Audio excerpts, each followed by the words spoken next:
मत्ती अध्याय 13। उसी दिन यीशु घर से निकलकर झील के किनारे जा बैठा और उसके पास ऐसी बड़ी भीड़ इकट्ठी हुई कि वह नाव पर चढ़ गया और सारी भीड़ किनारे पर खड़ी रही। और उसने उनसे दृष्टांतों में बहुत सी बातें कही। एक बोने वाला बीज बोने निकला। बोते समय कुछ बीज मार्ग के किनारे गिरे और पक्षियों ने आकर उन्हें चुग लिया। कुछ बीज पथरीली भूमि पर गिरे, जहां उन्हें बहुत मिट्टी ना मिली और गहरी मिट्टी ना मिलने के कारण वे जल्द उग आए, पर सूरज निकलने पर वे जल गए और जड़ ना पकड़ने से सूख गए। कुछ बीज झाड़ियों में गिरे और झाड़ियों ने बढ़कर उन्हें दबा डाला। पर कुछ बीज अच्छी भूमि पर गिरे और फल लाए, कोई 100 गुना, कोई 60 गुना और कोई 30 गुना। जिसके कान हो वह सुन ले। चेलों ने पास आकर उससे कहा, तू लोगों से दृष्टांतों में क्यों बातें करता है? उसने उत्तर दिया, तुमको स्वर्ग के राज्य के भेदों की समझ दी गई है, पर उनको नहीं। क्योंकि जिसके पास है उसे दिया जाएगा और उसके पास बहुत हो जाएगा, पर जिसके पास कुछ नहीं है उससे जो कुछ उसके पास है वह भी ले लिया जाएगा। मैं उनसे दृष्टांतों में इसलिए बातें करता हूँ कि वे देखते हुए नहीं देखते और सुनते हुए नहीं सुनते और नहीं समझते। उनके विषय में यशाया की यह भविष्यवाणी पूरी होती है, तुम कानों से तो सुनोगे पर समझोगे नहीं, और आंखों से तो देखोगे पर तुम्हें ना सूझेगा। क्योंकि इन लोगों का मन मोटा हो गया है और वे कानों से ऊंचा सुनते हैं और उन्होंने अपनी आंखें मूंद ली है। कहीं ऐसा ना हो कि वे आंखों से देखें और कानों से सुने और मन से समझे और फिर जाए और मैं उन्हें चंगा करूं। पर धन्य है तुम्हारी आंखें कि वे देखती है और तुम्हारे कान कि वे सुनते हैं। क्योंकि मैं तुमसे सच कहता हूं कि बहुत से भविष्यवक्ताओं ने और धर्मियों ने चाहा कि जो बातें तुम देखते हो देखे पर ना देखी, और जो बातें तुम सुनते हो सुने पर ना सुनी। अब तुम बोने वाले के दृष्टांत का अर्थ सुनो। जो कोई राज्य का वचन सुनकर नहीं समझता, उसके मन में जो कुछ बोया गया था उसे वह दुष्ट आकर छीन ले जाता है। यह वही है जो मार्ग के किनारे बोया गया था। और जो पथरीली भूमि पर बोया गया, यह वह है जो वचन सुनकर तुरंत आनंद के साथ मान लेता है, पर अपने में जड़ ना रखने के कारण वह थोड़े ही दिन का है, और जब वचन के कारण क्लेश या उपद्रव होता है तो तुरंत ठोकर खाता है। जो झाड़ियों में बोया गया, यह वह है जो वचन को सुनता है, पर इस संसार की चिंता और धन का धोखा वचन को दबाता है और वह फल नहीं लाता। जो अच्छी भूमि में बोया गया, यह वह है जो वचन को सुनकर समझता है और फल लाता है, कोई 100 गुना, कोई 60 गुना और कोई 30 गुना। यीशु ने उन्हें एक और दृष्टांत दिया। स्वर्ग का राज्य उस मनुष्य के समान है जिसने अपने खेत में अच्छा बीज बोया।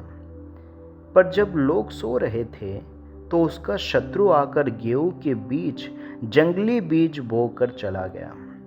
जब अंकुर निकले और बालें लगी तो जंगली दाने के पौधे भी दिखाई दिए। इस पर गृहस्थ के दासों ने आकर उससे कहा, हे स्वामी, क्या तूने अपने खेत में अच्छा बीज ना बोया था? फिर जंगली दाने के पौधे उसमें कहाँ से आए? उसने उनसे कहा, यह किसी शत्रु का काम है।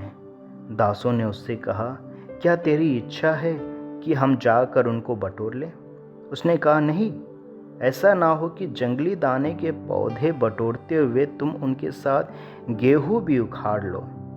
कटनी तक दोनों को एक साथ बढ़ने दो, और कटनी के समय मैं काटने वालों से कहूँगा कि पहले जंगली दाने के पौधे बटोर कर जलाने के लिए उनके गट्ठे बांध लो, और गेहूं को मेरे खाते में इकट्ठा करो।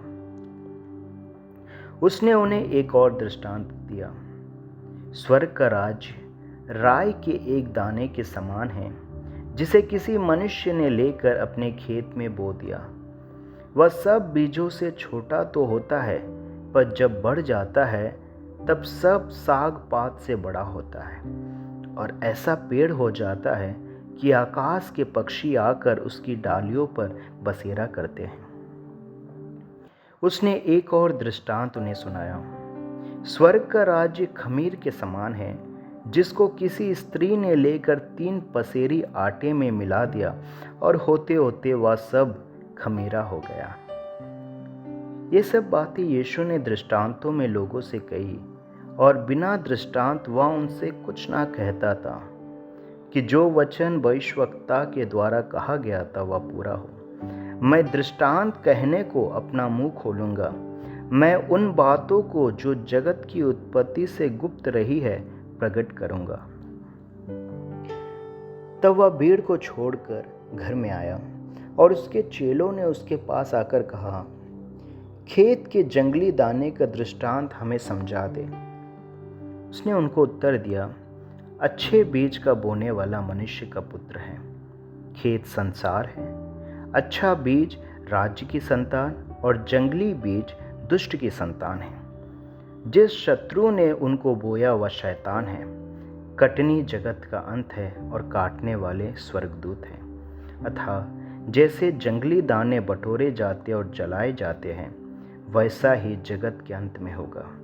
मनुष्य का पुत्र अपने स्वर्गदूतों को भेजेगा और वे उसके राज्य में से सब ठोकर के कारणों को और कुकर्म करने वालों को इकट्ठा करेंगे और उन्हें आग के कुंड में डालेंगे, जहां रोना और दांत पीसना होगा।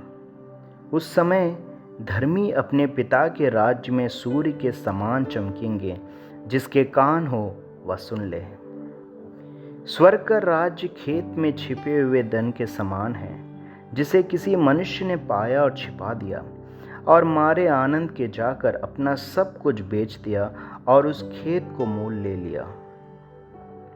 फिर स्वर्ग का राज्य एक व्यापारी के समान है, जो अच्छे मोतियों की खोज में था। जब उसे एक बहुमूल्य मोती मिला तो उसने जाकर अपना सब कुछ बेच डाला और उसे मोल ले लिया। फिर स्वर्ग का राज्य उस बड़े जाल के समान है जो समुद्र में डाला गया और हर प्रकार की मछलियों को समेट लाया। और जब जाल भर गया तो मछुए उसको किनारे पर खींच लाए और बैठकर अच्छी अच्छी तो बर्तनों में इकट्ठा की और निकम्मी निकम्मी फेंक दी। जगत के अंत में ऐसा ही होगा। स्वर्गदूत आकर दुष्टों को धर्मियों से अलग करेंगे और उन्हें आग के कुंड में डालेंगे, जहां रोना और दांत पीसना होगा। क्या तुमने ये सब बातें समझी? उन्होंने उससे कहा, हाँ। उसने उनसे कहा, इसलिए हर एक शास्त्री जो स्वर्ग के राज्य का चेला बना है उस गृहस्थ के समान है जो अपने भंडार से नई और पुरानी वस्तुएं निकालता है। जब यीशु ये सब दृष्टांत कह चुका तो वहां से चला गया और अपने नगर में आकर उनके आराधनालय में उन्हें ऐसा उपदेश देने लगा कि वे चकित होकर कहने लगे, इसको यह ज्ञान और सामर्थ्य के काम कहाँ से मिले? क्या ये बड़ई का बेटा नहीं? और क्या इसकी माता का नाम मरियम और इसके भाइयों के नाम याकूब, यूसुफ, शमौन और यहूदा नहीं? और क्या इसकी सब बहनें हमारे बीच में नहीं रहती? फिर इसको यह सब कहाँ से मिला? इस प्रकार उन्होंने उसके कारण ठोकर खाई। पर यीशु ने उनसे कहा, भविष्यवक्ता का अपने देश और अपने घर को छोड़ और कहीं निरादर नहीं होता। और उसने वहाँ उनके अविश्वास के कारण बहुत से सामर्थ्य के काम नहीं किए।